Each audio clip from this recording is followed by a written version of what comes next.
Hello YouTube. So today I decided to do something quite special. So I'll be doing a carnivorous plant tier list.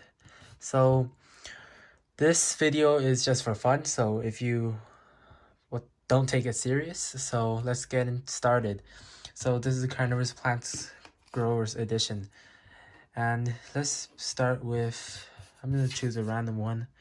This one is Tropical Sundew. Well, they are really easy to grow, so that's already puts it, if it's easy to grow, we'll be looking at multiple factor, it'll be at S. But it also can be weed sometimes, and it's also because it has a quite underrated, because the hardcore growers doesn't really grow it that much. So I'll put it at C for tropical sundews. And next up we have lowland Nepenthes. This plant, everything's really great. Like, it's great. So I don't have really much to say about it. It's just overall a great plant, except you probably need some extra heat. I'll put it at the A class. So we have yeah. So after this, I'll grab a random one. We have Terracio Triglaria. That's Saracinia right here. Terracio Triglaria. I'll say I put it at C as with the sundew as well. Actually, I'm gonna put it at D.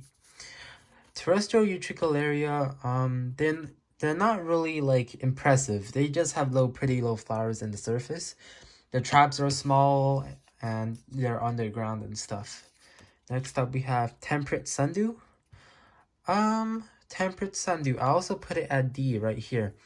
It's very underrated, and you probably won't really want to grow it. It's quite boring, usually quite small, and needs dormancy and goes boring during the winter.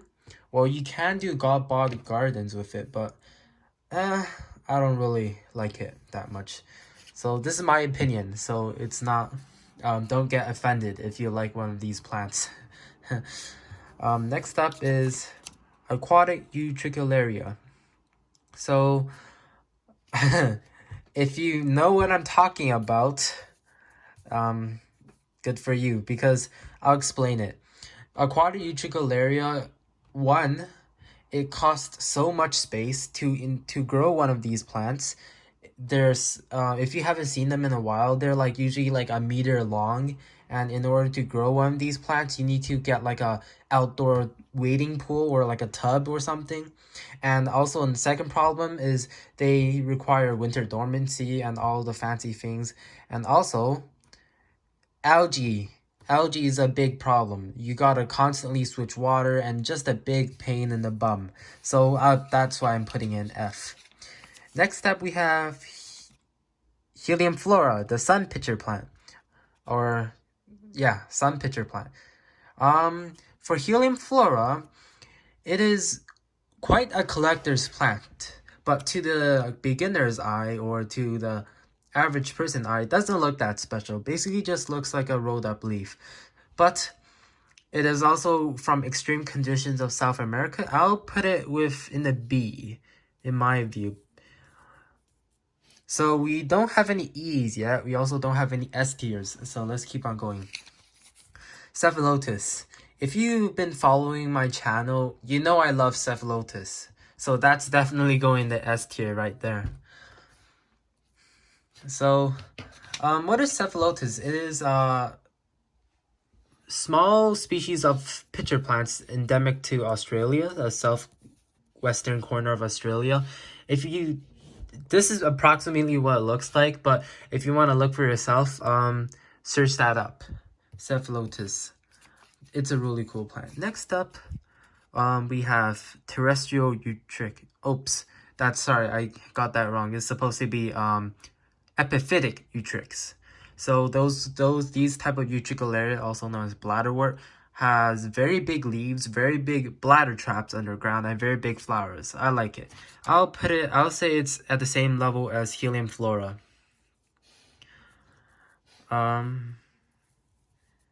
Actually, I would say I shouldn't put it at the same level as Helium Flora. I'd say it's around the C class. Now, Venus Flytrap, I didn't draw a picture because you probably know what it looks like. Venus Flytrap. Personally, in terms of coolness and like complexity, Venus Flytrap wins this whole competition of tier list. But I'm doing my opinion, a carnivorous plant grower's opinion on this. So, well, if it's still not purely on carnivorous plant grower's opinion, because it is, I'll put Helium Flora in S tier because every single pro likes Helium Flora. But Venus Flytrap, I would say I put it at the same level, C tier, because it is also too overrated. You can buy anywhere, and then it's the stereotypical beginner's plant. It's sort of just like expert. If you see a Venus Flytrap for sale, like you won't be astonished. Like it's just normal thing. Cobra Lily. Oh, I haven't put anything in E yet, so I'm not sure. Cobra Lily. This plant is quite interesting to look at, but slightly harder to grow. It requires winter dormancy, so I would say it's actually a pretty good plant. So I'll put it with the Helium Flora. And after that, we have the Temperate Pinks. Get out of here. So I'm not being like discriminating Temperate Pinguiculas. If you grow them, don't get offended. This is just for fun. But here's the reason. Temperate Pinguicula is one, it's not very impressive. Well, those little flowers look pretty pretty, but it's not an impressive plant at all. And secondly, they require winter dormancy, also very boring during the winter. So overall, it also doesn't look cool as well. So Highland Nepenthes, oh, definitely going to the S tier right there. I think probably all of you guys will agree that Highland Nepenthes is the king of all carnivorous plants. Like, you can't deny that Highland Nepenthes is a god.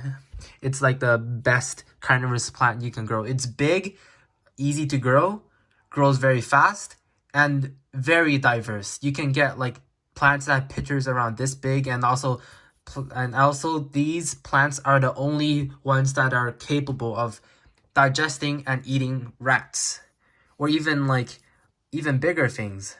So there you go. And let's continue. Oops, I sort of got my stuff mixed up right here. Let me just reorganize it. Okay, let's keep on going. After that, we have Mexican Butterworth. I'm personally not a big fan of Butterworth, so I'm gonna put it right here. Well, it does have very showy flowers, and I know there's a lot of Butterworth out there, and if you love Butterworths, and if you see this, please don't get mad at me, because this is just my opinion, so deal with it. And last but not least, we have Saracinia. And I'll put it in the A list. Everything's pretty good. The only problem I have is the winter dormancy. So now I actually changed my mind. I'm gonna put Temperate Sundews at E. So we have like one in each.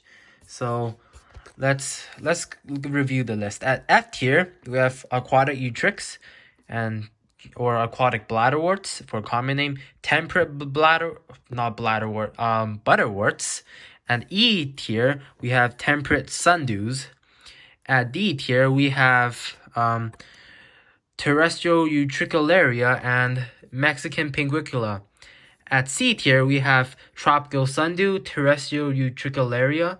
Oh my god, I should change that. It's Epiphytic Utrex, also known as Epiphytic Bladderwort. They basically grow in mosses and stuff, and Venus Flytrap. At B tier, we have Helium Flora, which is Sun Pitcher, and also the Cobra Lily. And at A tier, we have Lowland Nepenthes and Saracinia. And S tier, we have Highland Nepenthes. Oh yeah, where did the Cephalotus go?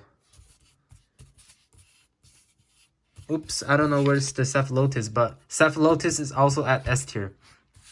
So hope you enjoyed this fun video.